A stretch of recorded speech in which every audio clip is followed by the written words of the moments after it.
Hello everyone, আশা করি সকলে ভালো আছেন। আমরা এখন মাহফিলের উদ্দেশ্যে রওনা হচ্ছি। রাস্তার পাশে কি সুন্দর দোকানপাট বসেছে, সাথে মানুষের আনাগোনা।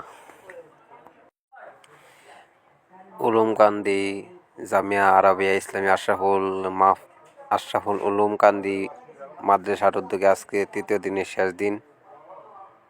খুব সুন্দর লোকজনের আনাগোনা ও দোকানপাট, সাথে আছে জিলাপি, খুরমা, পেঁয়াজ ও আরো নানান রকমের মিষ্টি জাতীয় দোকান।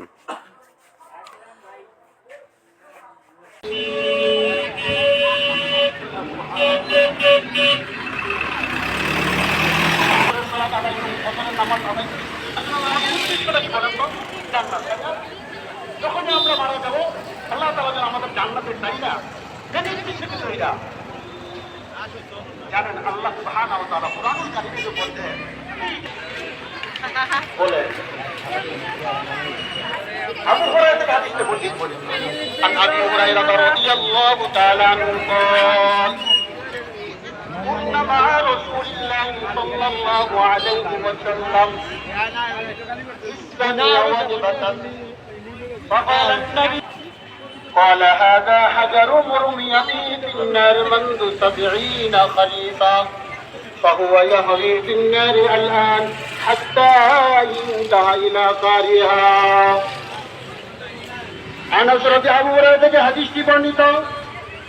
তিনি বলেন, রাসূল সাল্লাল্লাহু আলাইহি ওয়াসাল্লামের সাথে আমরা বসা ছিলাম। খুব মনোযোগ দিয়ে শুনবেন।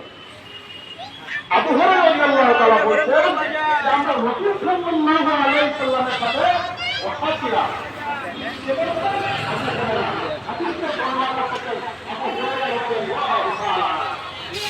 জায়গা হয়েছে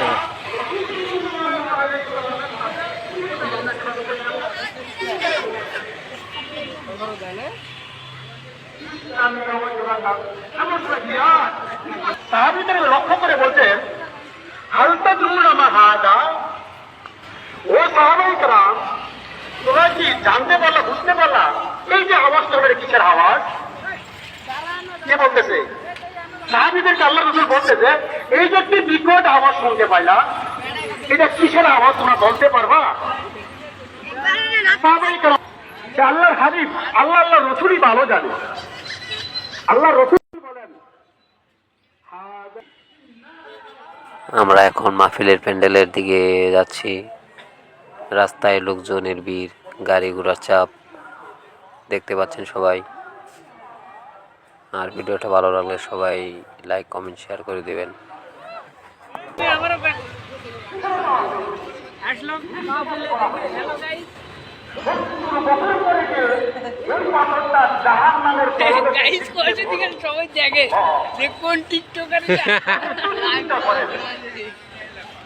যে পাথরটা 70 বছর আগে জাহান্নামের মুখ থেকে ছেড়ে দেওয়া হয়েছিল, সে পাথরটা নিচে পড়তে কত কত শোনা যাচ্ছে? 70 বছর আগে। একটু চিন্তা করেন ভাইজানেরা, যে জাহান্নাম বলি আমরা, জাহান্নাম যে কত ভয়ঙ্কর। যে পাথরটা 70 বছর শুধু খালি নিচে নামছি, তাইলে একটু চিন্তা করেন জাহান্নামের গভীরতা কতটুকু। আল্লাহ, হে আল্লাহ, এই জন্য আমরা সকলে বলেন, আল্লাহুম্মা ইন্না নাসআলুকাল জান্নাতা ওয়া নাউযু। এটা হলো মাদ্রাসার স্ট্রাকচার, পুরা মাদ্রাসার এরিয়া সহ তুলে ধরা হয়েছে এই জায়গায়। আল্লাহ, আমি জান্নাত থেকে আমি তোমাকে জাহান্নাম থেকে কি আশ্রয় চাচ্ছি, জাহান্নাম থেকে আমি কি মুক্তি চাচ্ছি। কেউ যদি আল্লাহ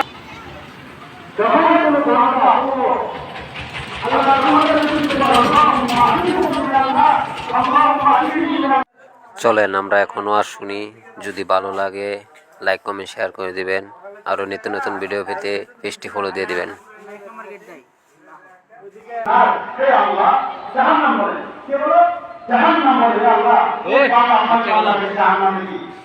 মাফ করে দেন, তাহলে জাহান্নাম থেকে রক্ষা করে, জাহান্নাম থেকে কান্না কান্নাটি জাহান্নামটা নন্দাকে জাহান্নামের জান্নাতের নামটা দিয়ে সুবহানাল্লাহ।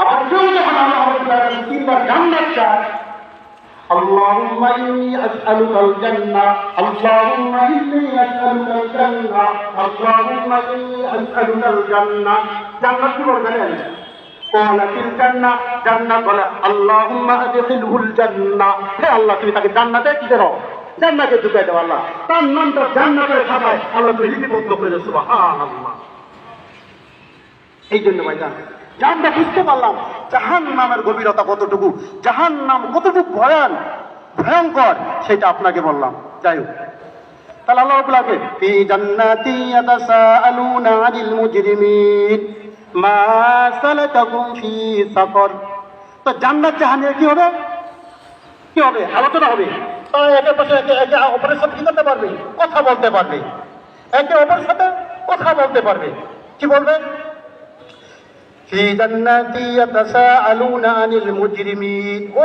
জাহান্নামীরা তোমাদের কোন অপরাধের কারণে তোমাকে জান্নাতে আসলা তুমি কি অপরাধ করেছিলা তুমি যে জাহান্নামে সরি তুমি যে জাহান্নামে আসলা কোন অপরাধের কারণে জাহান্নামে আসলা কে বলবে জান্নাতে জিজ্ঞাসা করবে এই জান্নাতি ইয়াতাসাআলুনা আনিল মুজরিমিন তোমরা কোন অপরাধের কারণে জাহান্নামে আসলা জাহান্নামে কি বলে শুনেন ক্বালু লাম নাকু মিনাল মুসাল্লিন আমরা মুসল্লি ছিলাম না কি ছিলাম না আমরা মুসল্লি ছিলাম না যখন মুয়াজ্জিন আযান দিল হাইয়া আলাস সালাহ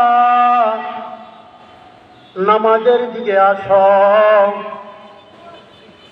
যখন মুয়াজ্জিন বলতো হাইয়া আলাল ফালাহ কল্যাণের দিকে আসো যেই দিকে আসলে দুনিয়াতে শান্তি আখিরাতে জান্নাত অবধারিত সেই দিকে আসো জাহান্নামীরা বলবে যখন মুয়াজ্জিন আমাদেরকে ডাকতো আমরা তাকে সাড়া দিতাম না আমাদেরকে প্রতিদিন আমাদেরকে 5 বার ডাকতো হাইয়া আলাস সালাহ সালাতের দিকে আসো নামাজের দিকে আসো হাইয়া আলাল ফালাহ কল্যাণের দিকে আসো এটা কোন কল্যাণ ভাই জানেরা এটা ওই কল্যাণ যেই কল্যাণ হলো জান্নাত দুনিয়াতে সুখ ও শান্তিতে আপনি বসবাস করতে পারবেন এবং যখনই আপনি মারা যাবেন জান্নাত আপনার জন্য অবধারিত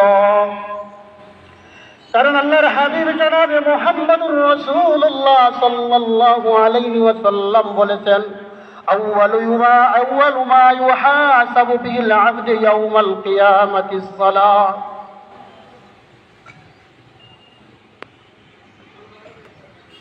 أول ما يحاسب به العبد يوم القيامة الصلاة فإن صلحت صلح سائر أعماله وإن فسدت فسد سائر أعماله ময়দানে মাশরের দিন যখন হাসরের ময়দান কায়েম হয়ে যাবে ভাইজান সর্বপ্রথম আপনার আমার কাছে যেই হিসাবটা নিবে ভাইজান সেই হিসাবটা হবে বান্দাকে জিজ্ঞাসা করবে ও আমার বান্দা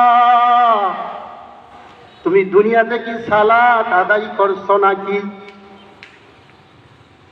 দুনিয়াতে তুমি সালাত আদায় করছো নাকি যদি তুমি দুনিয়াতে সালাত আদায় না করো আমরা যদি সালাত আদায় না করি নামাজ যদি আমরা না পড়ি তাইলে তো প্রথম প্রশ্নে আমাদের কি হবে আমরা প্রথম প্রশ্নে আমরা কি করব ফেল হয়ে যাব কারণ আপনি প্রথম প্রশ্ন যদি আপনি